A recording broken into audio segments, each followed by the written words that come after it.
Dari bunyi sengaunya saja Allah. Kalau Arab pasti Allahu. Kok jadinya Allah? Kok sengaunya pakai O? Itu kan suara-suara Ibrani.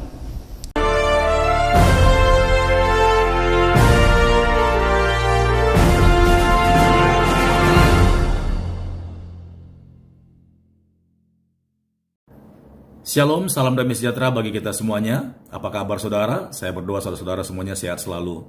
Saudaraku ini berkati oleh Tuhan, sering kita mendengar bahwa sebutan kata Allah itu diklaim menjadi miliknya orang Islam karena mereka menganggap nama Allah itu lahir setelah agama Islam muncul di dalam dunia ini. Benarkah demikian? Nah saudaraku, ternyata setelah saya selidiki, nama Allah itu ternyata sudah dipakai sebelum ada agama Islam di dalam dunia ini. Beberapa agama sebelum agama Islam muncul sudah menggunakan kata Allah, termasuk agama Kristen. Nah, seperti apa sejarahnya? Kita akan dengarkan dari dua narasumber yang punya data yang valid, saudaraku. Mari sama-sama kita dengarkan video berikut ini. Mengucapkan nama Allah saja masih belum ada yang jelas. Ada Allah, ada Allah, ada Allah, Allah. Ya. Itu hamzahnya saja nggak dibaca fathah, rata-rata dibaca O. Allah, bukan Allah dong. Allah bukan Allah. Dan bukan Allah, dan juga bukan Allah. Dari bunyi sengaunya saja Allah. Kalau Arab pasti Allahu. Kok jadinya Allah? Kok sengaunya pakai O? Itu kan suara-suara Ibrani. Makanya kita menduga bahwa lafzul jalalah itu, Allah itu bukan bahasa Arab, tapi memang dipinjam dari bahasa Ibrani. Kok jadinya Allah? Kok sengaunya pakai O? Itu kan suara-suara Ibrani. Makanya kita menduga bahwa lafzul jalalah itu, Allah itu bukan bahasa Arab, tapi memang dipinjam dari bahasa Ibrani. Pinjam dari bahasa Ibrani. Allah. Kan begitu. Nah, lalu setelah namanya itu Allah, di agama-agama yang lain, agama yang samawi, agama langit, ini Tuhan mereka namanya juga ya Allah juga. Kan gitu persoalannya. Lalu Allah itu apa? Nah, itu juga disebut dengan Ismul A'zam. Selain itu namanya Asmaul Husna. Dibedakan karena Ism A'zam itu Ismul Zat, namanya Allah. Kalau Rahman itu sifat, namanya Asmaul Husna.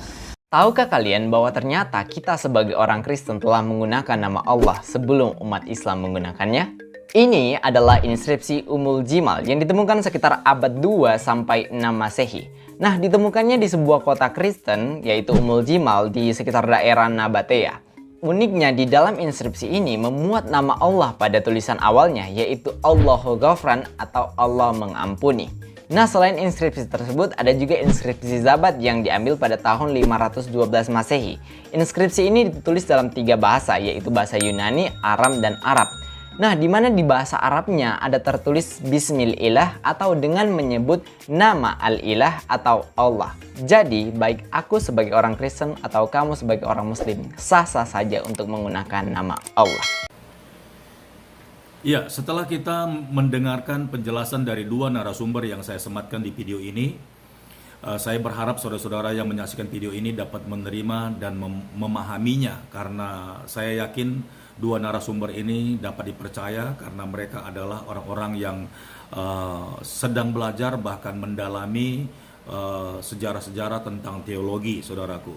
Nah, saya teringat dengan Rasul Paulus ketika dia ada di Athena, saudaraku. Ya, saya akan bacakan buat kita Kisah Para Rasul 17 dari ayat 22 sampai ayat 24. Demikian firman Tuhan.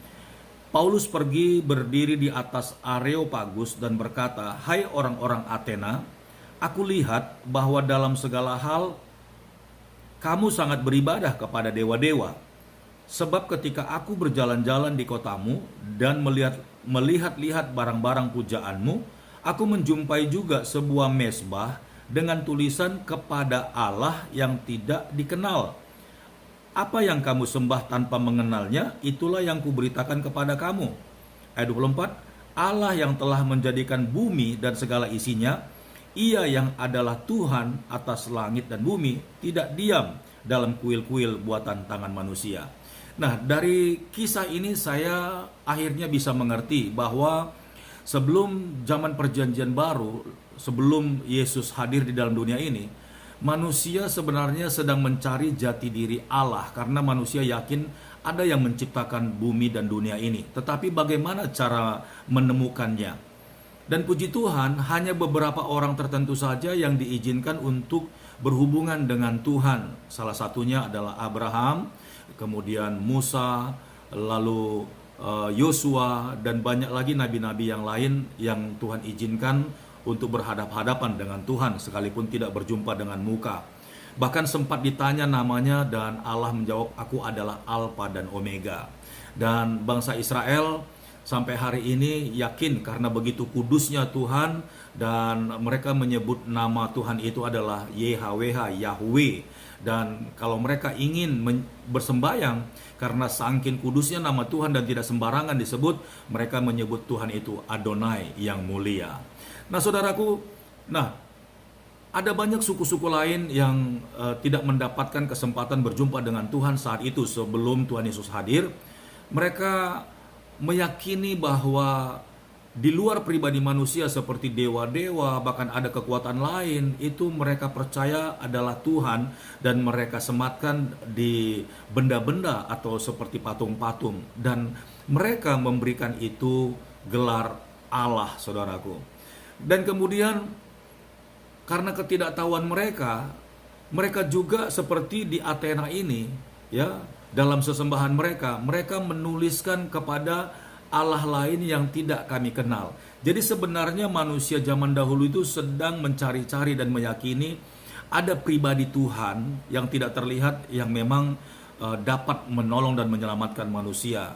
Hanya saja bagaimana caranya mereka tidak tahu, akhirnya mereka sembarangan menyematkan nama-nama itu kepada apapun yang mereka yakini, termasuk patung-patung dan berhala. Dan itu sebabnya sampai saat ini ada banyak orang-orang yang meyakini bahwa Allah itu adalah nama berhala dan nama dewa-dewa. Sesungguhnya nama Allah itu menurut kisah ini adalah nama yang sangat agung dan terhormat yang disematkan kepada satu pribadi yang di luar manusia dan memang sangat luar biasa. Cuman karena manusia tidak mengenal Allah itu siapa, dan akhirnya mereka menyematkan nama Allah itu kepada benda-benda, saudaraku. Nah puji Tuhan, lewat Tuhan Yesuslah akhirnya pribadi Tuhan itu yang kita sebut Allah diperkenalkan. Dan ketika Yesus berkata bahwa yang mengutus aku adalah Bapa, dan Bapa di dalam aku, dan aku ada di dalam Bapa, dan kami adalah satu. Jadi seperti apa pribadi Allah itu? Seperti kita melihat Tuhan Yesus, seperti itulah pribadi Allah. Jadi kita bersyukur dengan kehadiran Tuhan Yesus.